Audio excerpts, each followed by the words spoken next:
is, aka Jonathan Anslow.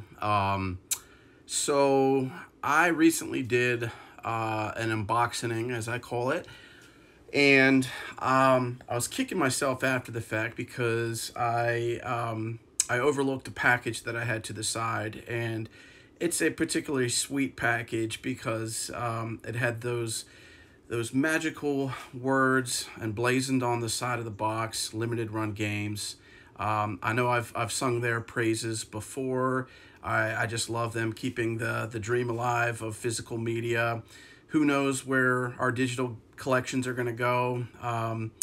But when you got something tangible you can hold, you can play those games pretty much indefinitely, so long as your system doesn't melt down. So anyways, I was going to show that along with a couple other packages that I kind of put aside, one of which I know I have a pretty good idea of what it is. The other one I know exactly what it is, but it's all about that anticipation, just kind of opening up something gives you a little bit of a thrill, something to look forward to in these fairly dark and dreary times of COVID and staying sort of boxed up ourselves in our little hovels. But when you got a pretty sweet man cave with a bunch of gaming systems, arcade machines and whatnot, that helps pass the time. So the limited run game that I went ahead and opened it. I just couldn't contain myself. But this is what I got in the mail last time. If you can see, that is a limited run edition of Stranger Things 3, done in the style of the classic NES or Nintendo Entertainment System cartridges.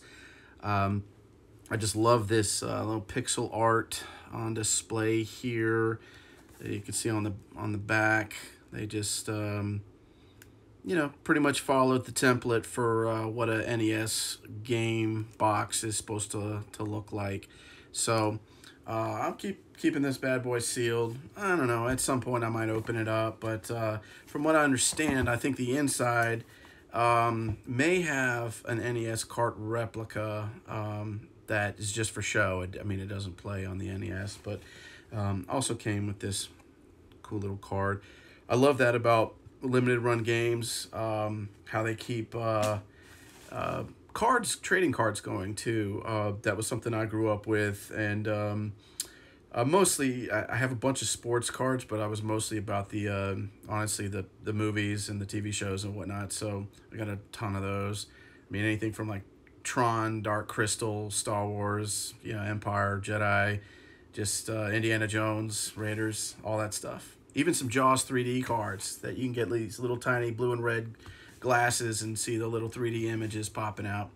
So, all right, well, I'm going to go ahead and open this one. This is the one, well, I know what it is. So, I don't know if the sale's still going on, and I know some people are like, turn their noses up at GameStop, but, they've been pretty aggressive about sales, and they've been keeping their head above water, and, I know some people were kind of hating on them and saying, they're going to go under, but, hey, they're still viable. I personally, I love having a brick and mortar place to be able to go into and browse. I hate that that's going by the wayside for, big corporations and like, Amazon and whatnot. I hate that Toys R Us went under.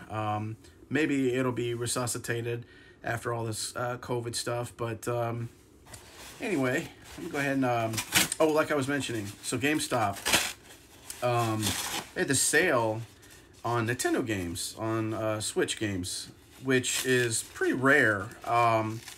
So Nintendo games, the first party games rarely go on sale.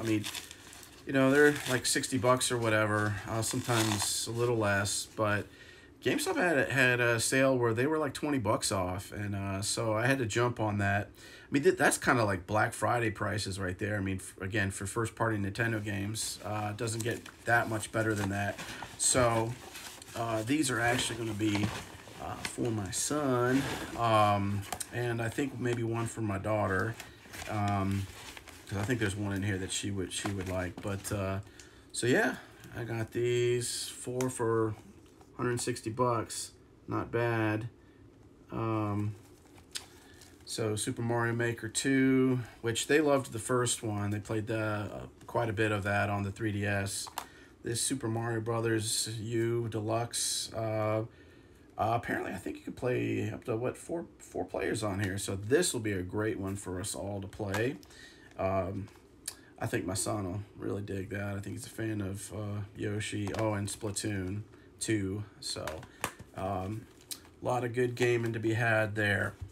All right, let's go for this bad boy here. This has been sitting here waiting for me to rip it open. Let me get my handy dandy box cutter, appropriately named. All right, I think, let's see what we got here. Interesting. The first system. Wow, okay. So, interesting. So I did a pre-order of a book in this series that I spoke about before.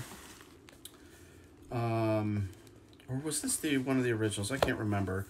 So, Things from the Flood. Sort of like concept art is how I would describe it, for sort of a bleak apocalyptic future, which, you know, kind of feels like now. You know, where it's sort of hinted at that, you know, aliens or robots or, you know, kind of took over.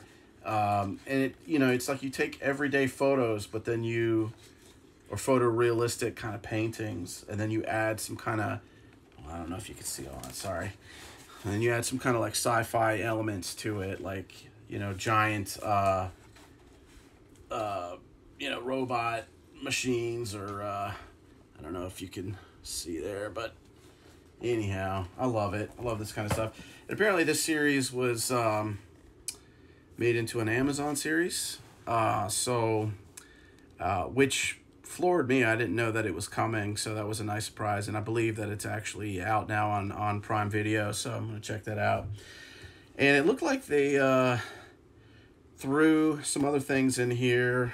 I have no idea what these are, but that was kind of cool. Nice when a company will, you know, I think these are just samples of some upcoming books. So, so that solves that mystery of what that box was. It's kind of, I don't know what the saying would be, you know, when you say you got some money burning a hole in your pocket. Well, these boxes were burning a hole in something. So anyways, that's all I got for today. So stay tuned for the next Kolllector, the Hordarian, as I do another unboxing at some time in the future. So yeah, thanks for watching.